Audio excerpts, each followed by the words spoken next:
Seigneur, ta parole au quotidien nous nourrit et nous donne vie.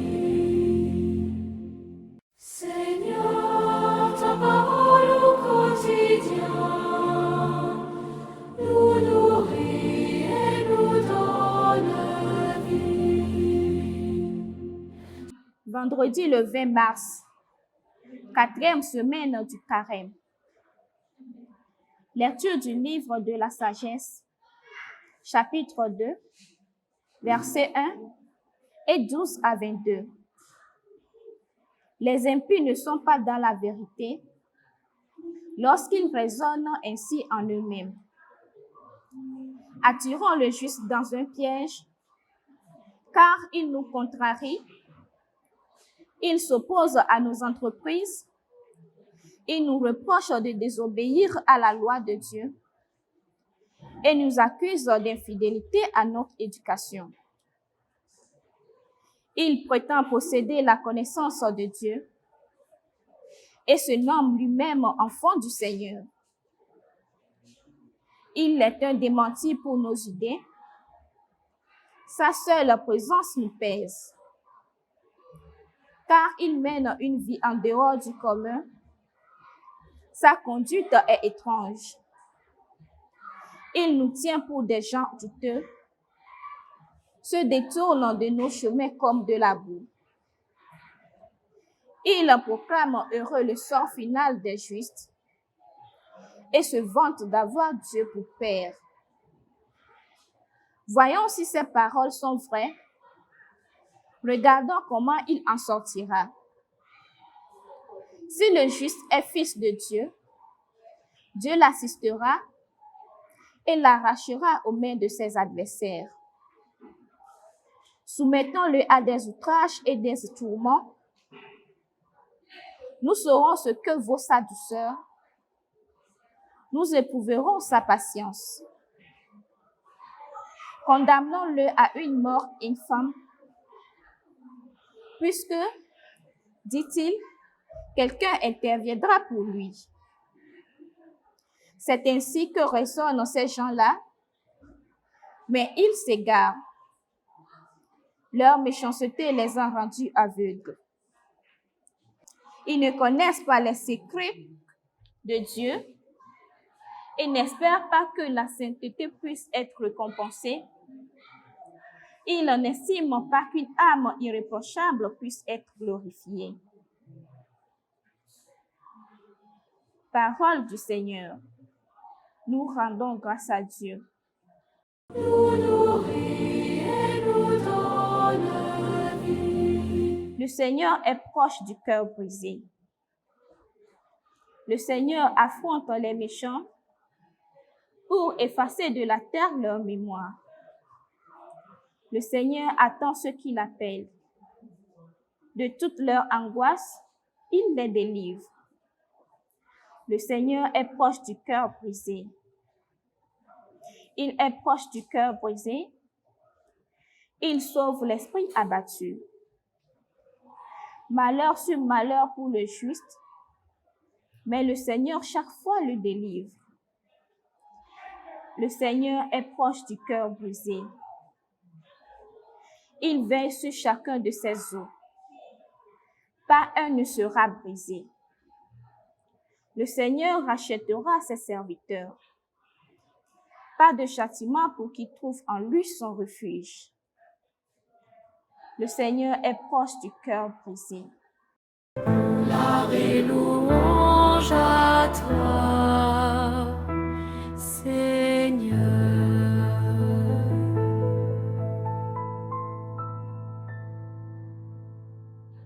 L'homme ne vit pas seulement de pain, mais de toute parole qui sort de la bouche de Dieu. Gloire et louange à toi, Seigneur.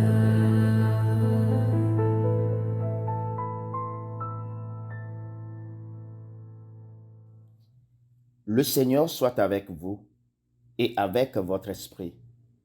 Évangile de Jésus-Christ selon saint Jean. Gloire à toi, Seigneur. En ce temps-là, Jésus parcourait la Galilée.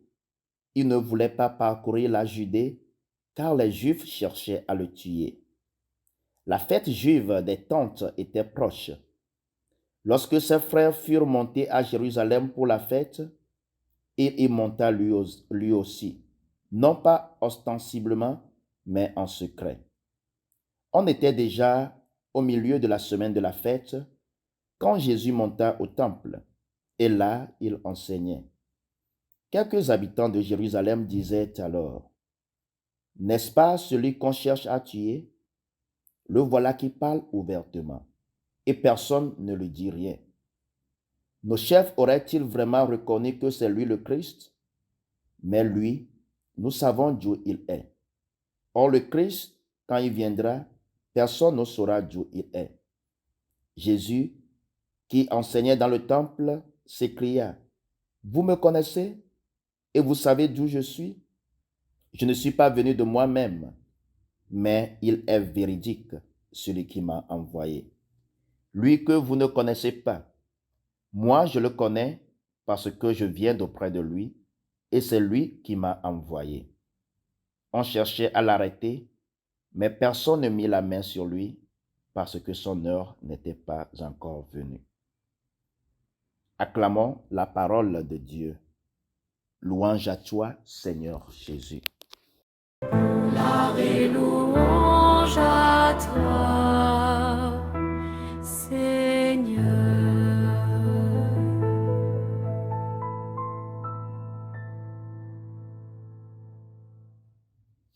Chers frères et sœurs dans le Christ, en ce vendredi de la 4e semaine de Carême, la parole de Dieu nous prépare déjà à entrer dans le mystère de la Passion. Les lectures d'aujourd'hui nous parlent d'une réalité que l'on retrouve souvent dans l'histoire humaine, le rejet du juste. Dans la première lecture tirée du livre de la sagesse, les méchants parlent du juste d'une manière très dure. Ils disent, tendons des pièges au juste, il nous dérange. Pourquoi le juste dérange-t-il? Parce que sa vie est différente. Parce que sa manière de vivre révèle les incohérences des autres. La présence d'une personne droite peut parfois déranger ceux qui ne veulent pas changer. Et ce texte est étonnant parce qu'il annonce déjà ce qui arrivera plus tard à Jésus. Dans l'Évangile selon Saint Jean, Jésus-Christ commence à rencontrer une opposition de plus en plus forte. Les autorités cherchent déjà un moyen de l'arrêter. Pourquoi? Parce que Jésus dérange. Il dérange les habitudes. Il dérange les hypocrisies. Il dérange les intérêts personnels. La vérité a souvent ce pouvoir. Elle met en lumière ce que l'on préfère cacher. Frères et sœurs, cette réalité ne concerne pas seulement Jésus. Elle concerne aussi les disciples du Christ. Quand quelqu'un décide de vivre dans la vérité, dans la justice et dans l'honnêteté, il peut parfois rencontrer des résistances dans la famille, dans le travail, dans la société, dans la congrégation. Il arrive que celui qui veut faire le bien soit mal compris ou critiqué. Mais l'évangile d'aujourd'hui nous rappelle une chose très importante. Le rejet des hommes n'empêche pas le plan de Dieu. À plusieurs reprises dans l'évangile, on veut arrêter Jésus, mais rien ne se passe. Pourquoi? Parce que l'évangile dit son heure n'était pas encore venue. Autrement dit, l'histoire est entre les mains de Dieu. Frères et sœurs, le carême nous invite à rester fidèles à la vérité, même quand ce n'est pas facile. Il nous invite à suivre le Christ non seulement quand tout va bien, mais aussi quand cela demande du courage. Parce que au bout du chemin de la croix se trouve toujours la lumière de la résurrection. Demandons au Seigneur en ce temps de carême la grâce de rester fidèle à l'Évangile et que même dans les difficultés, notre vie continue de témoigner de la vérité et de l'amour du Christ. Amen. Seigneur, ta parole au